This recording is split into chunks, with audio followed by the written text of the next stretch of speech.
Thanks for having me here. The discussion so far has been scintillating, to say the least. I believe I have about 20 minutes, roughly, for my presentation, and then we get into questions and answers. So my plan is to spend about 5 to 6, maybe 7 minutes setting context from a higher education standpoint, briefly touch on the UVU task force on digital transformation, the recommendations that they came up with. That should take about 5 minutes or less, perhaps. I'm not getting into any of the details. You've seen that report, I'm sure. And then really help visualize what I see as digital transformation, and hopefully you also see it somewhat similarly. And then we get into questions and answers. Does that sound like a reasonable approach? All right, thank you. So before I sort of launch this into the context, I have to sound a note of caution. I have about 10 to 12, maybe give or take a few slides that are going to present a lot of data and numbers. I'm just trying to set context here. Don't get lost in the numbers and the specific data.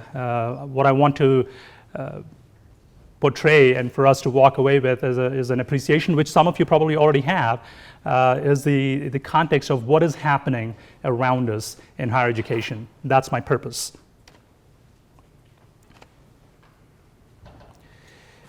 So we went through a period of about 10 to 12 years where enrollments, high school graduates had a healthy increase, high school graduates entering college. Then we started declining on a national level. There were dissimilar trends regionally. After some ups and downs, it's forecasted to go up to a peak in 2025. And oh, by the way, this is just going to run through. I'm not going to match my comments here to the slides here. After some ups and downs, we're supposed to hit a peak around 2025, and then we'll hit a 6-year decline. If you look at the demographics, white, non-Hispanic student population is expected to decline in 28 states. High school graduates of color are projected to grow in almost every state. Utah is unique. Utah will see growth in both those segments. College enrollments on a macro trend have been going down for several years in a row. Over a period of some 6 years, I believe, they dropped by about 900,000. Over the same period of time, the proportion of online enrollments grew up about a similar number, slightly below 900,000. Pew Research, I spent some time looking at those people's research from time to time. They found that as a society, we believe in lifelong learning. Adults engage in some kind of learning activity all the time. College costs, much talked about topic. They continue to grow as we hear it all the time. College education continues to have a positive impact. This is sort of the flip side of the discussion. Costs continue to grow, but job satisfaction, employability, earnings, lifetime earnings, all have a fairly direct correlation to the level of education, specifically around college education. So there is really a cost of not going to college, if you really think about it. In the US workplace, jobs have grown, especially over the last 6 to 7 to 8 years perhaps now. But that growth has been much higher in those areas that require a greater level of preparation, communication, social skills, and so on. Technology adoption. We humans adopt technology at an increasingly faster pace. Social media usage has grown from about 5% to 70+% in 12 years. If you compare that with the growth of or adoption of radio and telephone and microwave, those things, technology items, those took decades for the human race to really make part of their daily lives, if you will. Most US adults own a cell phone. 77% own a smartphone. 50% have a tablet. Digital learning is largely looked upon by students as a significant enabler in teaching and learning. 94% of students surveyed believe it helps with retention. 60% believe digital learning technologies help them improve grades. And 61% think that they help with exam preparation. The global e-learning market is projected to grow at 7% per year, reaching about $325 billion by 2025, the projections, but gives you a sense. Cloud computing and digitization of content, use of gaming, online content, those are some of the contributing factors for that growth. Learners look for increasing flexibility, prior learning assessments, micro-credentials, stackables, et cetera, et cetera. And then you look at the socio-political environment, free college, cancellation of student loans, and then the compliance and risk aspects.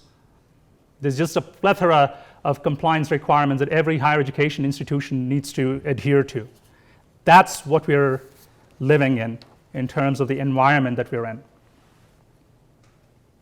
So what does digital transformation mean amidst all of this?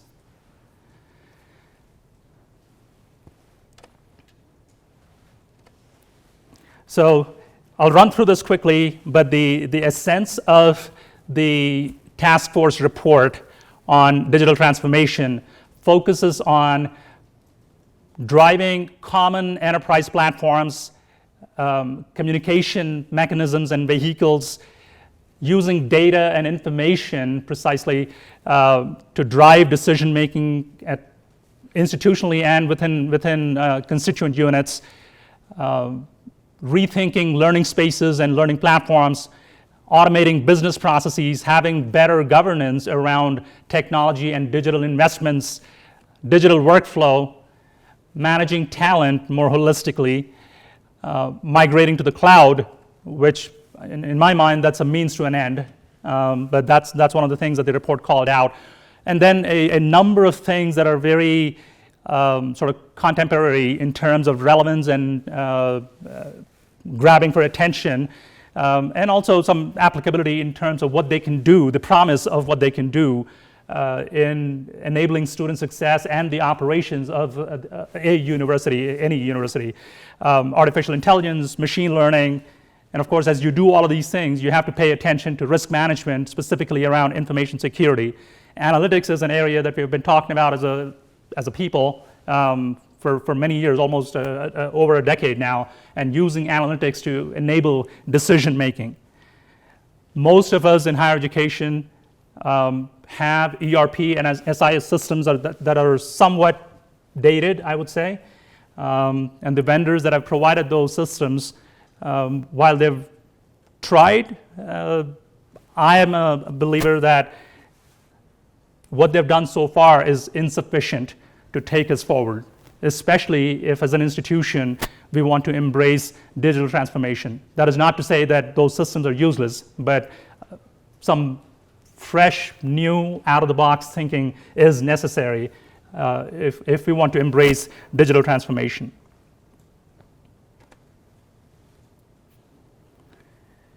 So that brings us to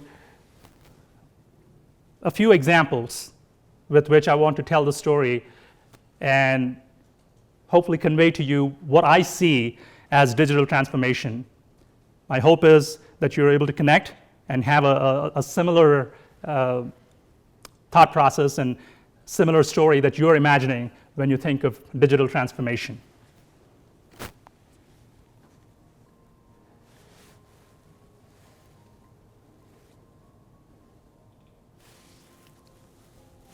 So this is Maria. She and her family decided that she should go to college. Let's say she is going to UVU. So she arrives on campus.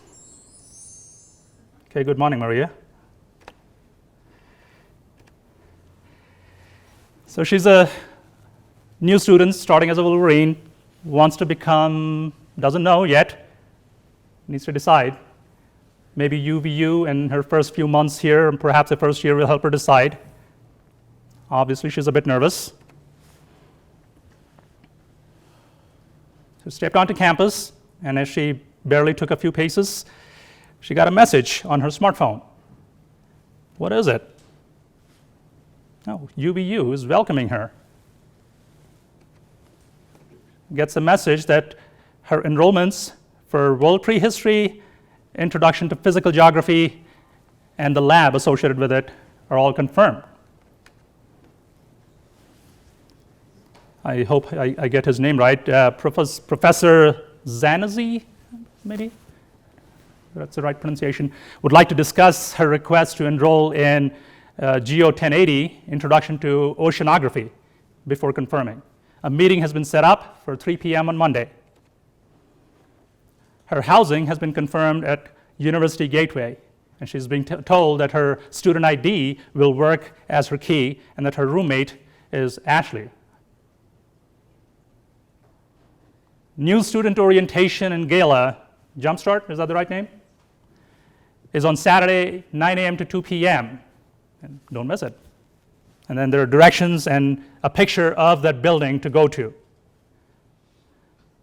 Your advisor is Kendra Amott. I hope I got the pronunciation right. She would like to meet with you at 9 a.m. on Monday. Your meal plan is the green plan. It's confirmed and is available right away.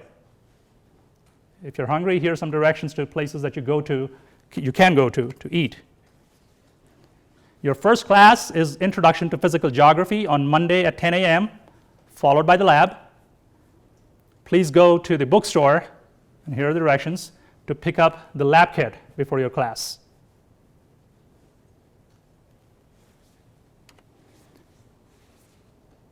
Welcome again, and good luck. And Maria, obviously, is a happy camper. Any IT folks here? Let me ask you, is this possible today, technology-wise? It has been possible for some time. Why are we not able to do it then? As an institution, when we have to roll such things out, obviously, technology is a huge enabler and can be the starting point in some ways, but there needs to be a different mindset that goes into it. But this is possible today. I don't know if you already have it, do you? If you do, then I would have to ask, why are you launching a digital transformation initiative? All right. So a few more examples, by no means definitive and sort of conclusive, but I thought I would share a few more examples. I'm not going to drain these things, but student success enablement. We all talk about, as institutions of higher education, learning analytics that we can gather from the learning management system, the student information system to a certain extent. But what if we combine that with behavioral analytics? From my wireless networks, I'm able to tell the advisor where each student is going at any given point in time, how much time they're spending in the library. Please forgive me for a moment. Don't get into the legalities of it just as yet. This is conceptual. Hopefully, I have consent from the student because it's meant for their own good. How much time they're spending on discussion boards, and how active are they on discussion boards. Combine that with the more parametric type of learning analytics that are available from the learning management system and the student information system. It gives you a whole different perspective of how to advise students. Now, just-in-time technology training. A faculty returns to campus after a summer break, perhaps, and they're supposed to teach in 2 new rooms or 2 rooms that IT touched and did some refresh or reinstallation of technology. Just-in-time capsule of information saying, you're going to be teaching in this particular class. There have been some changes. Here's a 15-minute training module, or we can set up a time for you to spend with us to walk through the changes and how it's going to work. The nirvana of educational delivery in my opinion, is what I refer to as multi-site instruction and multi-site delivery. What I mean by that is genericizing the instructional model to a point where you can have multiple instructors, and please don't take this to be some kind of an assembly line. I'm just conceptualizing here. You can have multiple instructors. You can have students that are geographically dispersed, and the instructors themselves can also be geographically dispersed, multiple locations. And you could run a class that creates a virtually common collaboration environment where for all practical purposes, they're in the same room. That is possible. Again, from a technology standpoint, that's possible today. Onboarding new faculty, full-time, adjunct, new staff, that's always has been a challenge, but doesn't need to be ongoing. Lifelong learning, I mentioned some of the Pew research that I was sharing. What if we had essentially a master learner record for every student that went to UVU? We have a track record of what they pursued here, where they went, what jobs they worked, again, legalities aside. And as they progress in their career, from time to time, you're able to provide timely advice to them of what next to do. You started out as perhaps an engineer, yours truly, and you reached mid-career. Maybe it's time for you to go get some managerial training, or perhaps get a master's in finance or an MBA. Maybe that should bring you back to UVU, or perhaps an online course. Or you're working on a major project and you need training specifically focused towards that. There's a certificate program available at UVU for that. Right? I talked about flexibility that students are looking for. Prior learning assessments, micro-credentials. Don't lock me up in the higher educational institution for 4 years for me to go get a bachelor's degree. I have a family to feed. I'm working 2 jobs already. So let me get through 3 courses or 5, give me a certificate for that. Let me come back and get another certificate. And with 3 or 4 or 5 certificates, I'm good enough for a degree. Right? Those are all possibilities that we can enable with digital transformation. So I think I'm done sharing the examples here. Let me maybe stop here and say thank you, and then open it up for any questions. Hi, I'm Donna, Senior Director of Community Outreach over here. And we're working on a Salesforce pilot in our department. I'm just wondering what your experience is with Salesforce in higher education, if you have anything. I do not have direct experience with Salesforce as a system. I do have experience with CRM systems at large, and also something called ServiceNow, if you're familiar with it. Salesforce, I think, started in a certain way and has become a much bigger vehicle with broad impact. In my professional network, I've had interactions with CIOs and universities that have been using Salesforce, so I have some level of familiarity, but I have not implemented Salesforce myself, if that's what you're asking. But I've implemented other CRM type systems and contact management type systems. So you mentioned consolidating platforms, and that was something that was also identified in the Digital Transformation Task Force. It is a bit like the Wild Wild West on campus here. We've got probably 12 project management platforms across campus. We've also got, a few different CRMs. We've got a few different email marketing platforms. Are you more in the camp of centralization, or trying to find ways to make all of those work together, because they're not really working well together? Yeah. That there would be a lot of that in your first, maybe 6 months or a year. Maybe just give us a little bit of insight into how you would structure your first 6 months. Okay. I see that as a 2-part question, or maybe 2 questions. So I'll take the first one first, in terms of platform consolidation, centralization versus decentralization. As much as those questions are of a lot of interest, I think the bigger question we need to ask ourselves, if I end up in this position, is what are the experiences we want to drive? To me, if I were to maybe answer the question, what is digital transformation in 15 to 20 seconds, it is the experiences that we are driving, the student experience, the faculty experience, the staff experience, the alumni experience. What kind of experiences do we want to drive as an institution? If we start there, centralization, decentralization, or some form of hybrid between the two are a means to that end. So I do not have an out-of-the-gate preference to centralization or decentralization. What drives those experiences that we all aspire for better should be the driving force and sort of the determinant of which way we go. And from a very practical standpoint, we may go one direction or the other in each case, depending on what we're trying to achieve at that point in time. So I hope that answers your first question. Your second question is next in the first 6 months, or what would I do? It would be a lot of discussion and discovery, and formulating what we all hopefully jointly mean by digital transformation. I'm articulating right now what I see as digital transformation.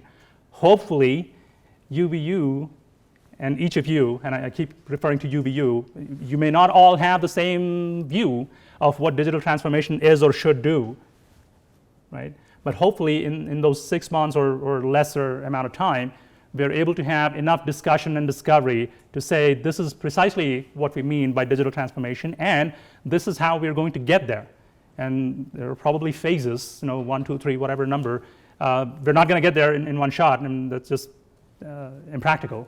So we will have to think through that. And so that would be the focus of my first 6 months, meeting with people just across the whole university, IT obviously, but every major function, every major constituent, trying to get a sense for where things work, where they don't, what works, what doesn't rather. And then synthesis of all that information into at least a first level plan that I can then share broadly, starting with the president and the cabinet, but every major function, and validate that high level plan, a draft, if you will. I hope that answers your question. So in your vision of stackable certificates, or what we would say stackable degrees, what's digital transformation's role in that process in your vision? The ability to manage the underlying data such that those are possible. The student information systems, the way they come out of the box, are not capable of handling that by themselves. You would need to do certain things to be able to offer those up. I mean, you can do it from a pen and paper perspective, but if your systems are to support that, then that is needed. And that's just the system side of things. But it also allows you to drive the student experience where, someone had a couple of certificates and then they went incognito for the next 6 months or maybe 12 months. You reach out and say, hey, Jagan, do you know that if you did another certificate, you can actually be more than halfway through to your master's degree in technology management or whatever it is?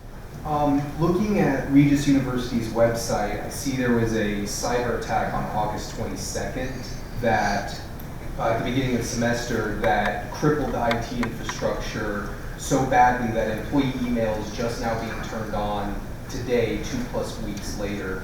How have you balanced your out-of-state job search with also managing that incident? Oh my goodness.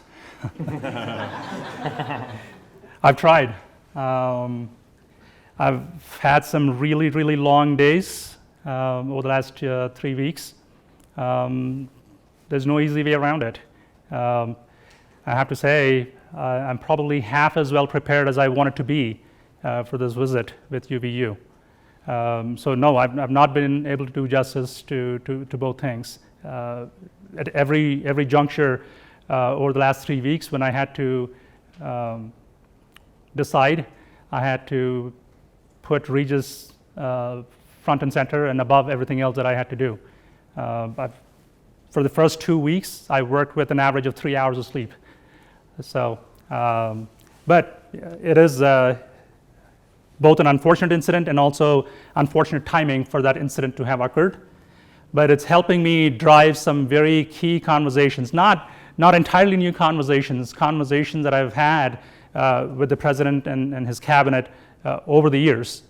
But I think I probably had about a 40 to 50% audience in the cabinet when I was saying certain things about risk management and information security up until now. But over the last 3 weeks, it's been 100% attention. The thing is this, right, and this I think came up in one of my previous discussions in the last 2 sessions. If we don't get to the realization as an organization, especially as an institution of higher education, that it is not a matter of if, but when an incident happens, then you're setting yourselves up for some really nasty times, really bad failures. Preparation, risk management by definition, I think it's human tendency. We have a tendency to look at risk management and risk as something that you prevent. Important, but it doesn't end there. You also need to prepare for situations when the risk or some part of it may materialize. How have you balanced, I was going to use my teaching voice. How have you balanced the needs for IT generally, the stuff on the walls, the overall enterprise systems, with the constant demands for the changing needs among individual faculties? What may work in philosophy won't necessarily work in English, won't necessarily work in emergency services, etc. And everybody believes that their one solution is the best solution. So could you give an example of how you kind of walk that line in making sure that if you can't make everybody happy, at least you didn't make them all miserable? Let me start off by saying my goal and attempt is always to make everybody, or at least as many people as possible, happy, not miserable. There isn't one way of doing this that'll work in every single place. So I'll share a few things that speak to the context that you're laying out here. There are cases where certain things, technologies, are only applicable within that small, department or unit or whatever it is, maybe research purpose or whatever it is. And for those, there's no reason to get sort of overly protective that that's an IT item or a technology item, and hence needs to be managed by IT. There needs to be a certain level of flexibility on the part of IT, and that's something that I've definitely canvassed and advocated for. However, IT needs to know what that is. It is an unacceptable level of risk for an institution to let a piece of technology, especially in this day and age when most technology is interconnected with other things around, data-wise, information-wise, or just technology hooks and tentacles-wise. IT needs to have an awareness of what it is, what technology it is that faculty member or department or staff, whoever it is, wants to use. So one of the things I've implemented at Regis is a process called idea capture, where without a lot of upfront work, with a simple paragraph of English text, you can make a request saying, I want to use this new technology. The idea capture process itself is a bigger process, but to the context that you laid out, I want to use this new piece of software or software as a service. And that gets reviewed by IT to make sure from an information security and risk management perspective, it has no repercussions or ramifications that we need to be concerned about. if it has a technology contract associated with it, then it goes through a review process both by legal, but legal immediately taps IT on the shoulder, and we review the contract for technology purposes. So that's one aspect of it. The other thing I want to make sure we don't lose sight of is I think most higher education IT environments have grown in a certain way, especially at mid-sized institutions, I would say, or at least non-research institutions. And there's a commingling of technology used for academic purposes or research purposes with the core university operations and administrative side of things. I think that is an opportunity for IT. Architecturally, I think if we create a level of separation where we have a dedicated environment where faculty, researchers can go in and essentially use, I don't want to call it a sandbox, but at least it's a cordoned off environment. You can use the tools that you want to use. You can experiment with those tools in that environment, maybe even use them for class purposes. But I don't want you to be using the same environment to access the student information system or the ERP system or institutional email or other critical resources and services where there is sensitive data. So architecturally, if we start creating that level of separation, I think it kind of balances the need. And most institutions, just the way things have grown, don't have that. What is your leadership style in regards to continuous improvement or improving the areas that you're over, and kind of how have you accomplished that in the past, help drive that in your organizations? Improving what again? I missed the Continuous improvement. Continuous improvement. In terms of services, people development, all of the above. Services, yes, and people. Okay. So one of the things I think people that work with me will most definitely say is the sort of the coaching and mentoring aspect of how I work. I don't define myself as any particular type of leader. I think the people that you work with, the organization that you're a part of, and what you're trying to do at any given point in time asks for or demands certain ways of conducting yourself, and that's what I believe in. If there are certain things about me as an individual that I would hold out as leadership abilities, it is really about integrity and solving things to make things around you better. My foundational principle about leadership is bringing out the best in people around you. That's what I believe, and I try to live it every day of my life, both at home and at work. So in terms of people that I work with, it translates to creating opportunities for them to learn new things or try new things, the professional development aspect of it. But also when they're given an assignment, either I give it to them or things that are happening around us projects-wise or operations-wise that puts them in situations where they have to take on certain thing, I think with them. I'm completely at home sitting down and having a discussion around software or application design with an application developer or with a system administrator trying to do certain things in the data center, or with a business analyst, business process analyst that's in communication and interaction with a functional unit, trying to make a process better. One of my strengths, and this is something that people have told me, not my own self-assessment, is the ability to easily and frequently go back and forth between technology speak and business speak. So that gives me a certain sort of natural advantage that I use in helping people learn and grow.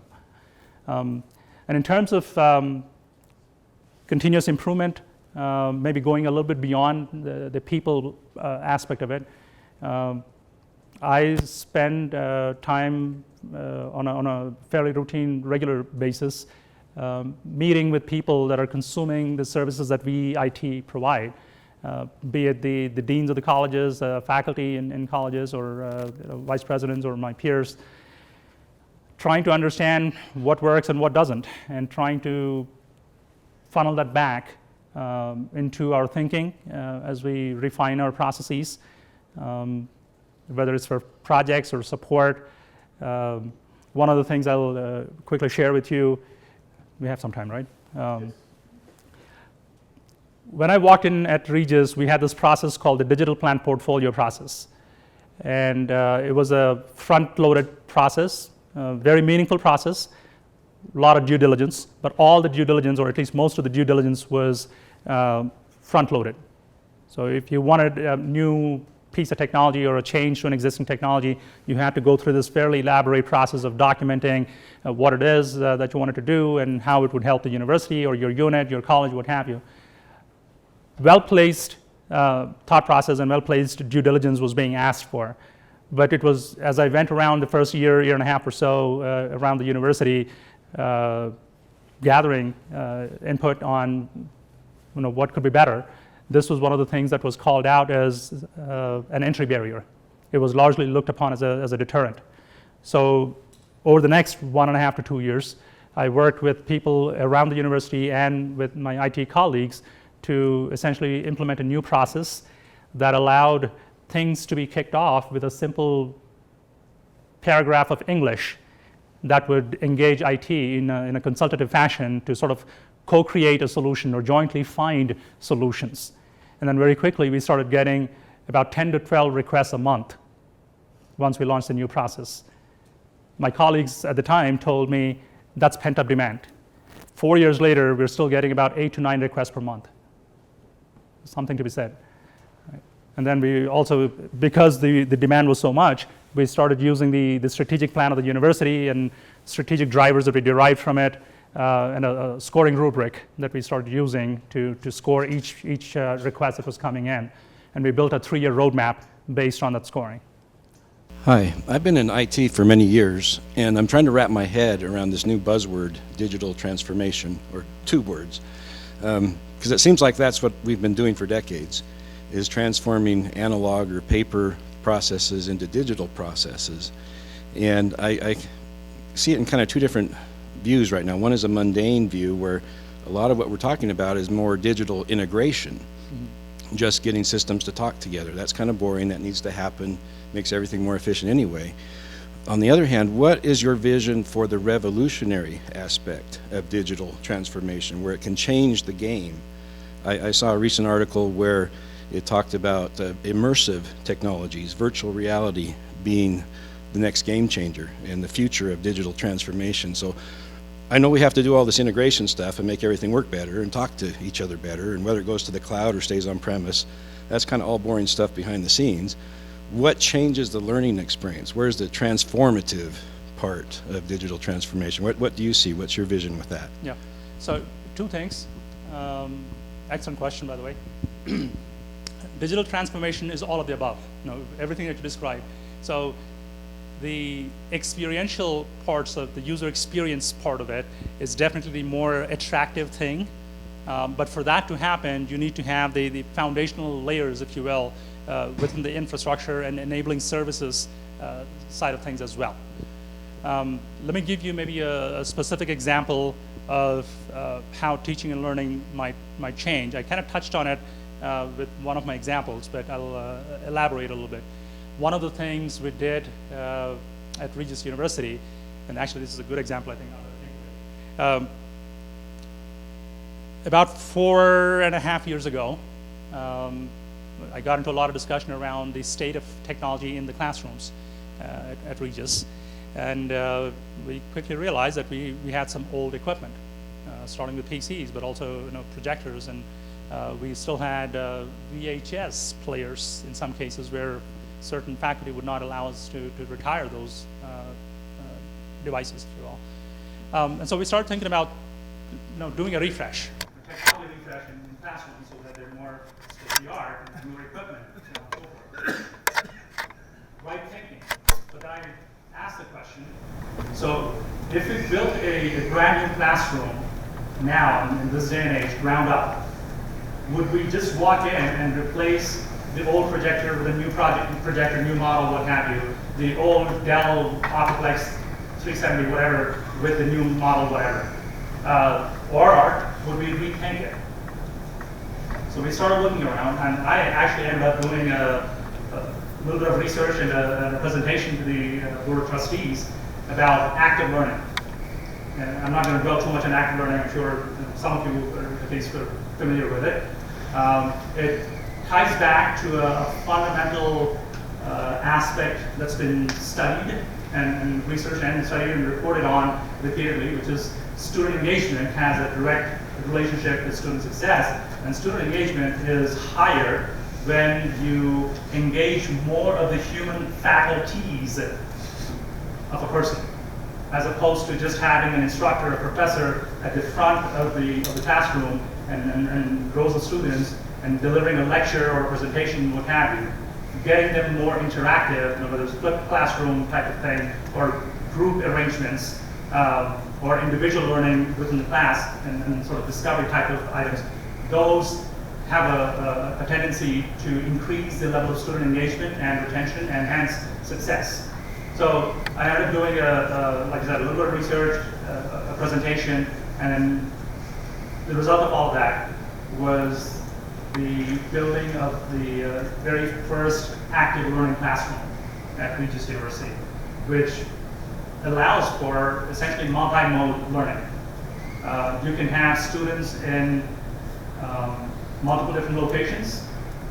They can be at some of our remote campuses or at home, and they're virtually in the classroom with the instructor and a dozen or so students that are present in the classroom.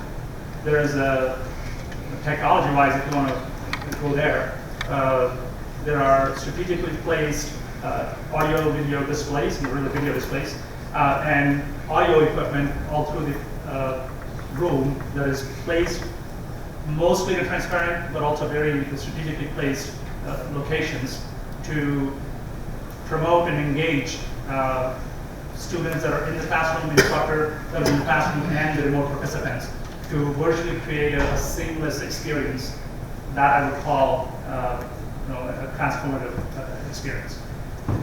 We also, in one particular case, for a period of probably 3 months or so, we conducted a class with people from, of course, all parts of the US, but also folks that were in Tanzania, in Africa, and an additional instructor in Bangladesh, who were in Asia, and that ran.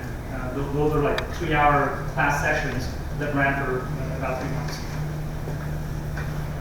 I hope that answers your question. Yeah, I was hoping you were going to reference Star Trek with Spock. Star Trek? Maybe that's right. Certain other virtual reality learning environment. We'll get there. Virtual reality does play a part. I don't want to over pivot towards virtual reality per se. It's a tremendously useful technology, without a question. But I think the broader family of gaming and simulation and use of gaming and simulation in teaching and learning, I would say is a key area that most institutions of higher education should pay attention to. We have a few more minutes. Any other questions?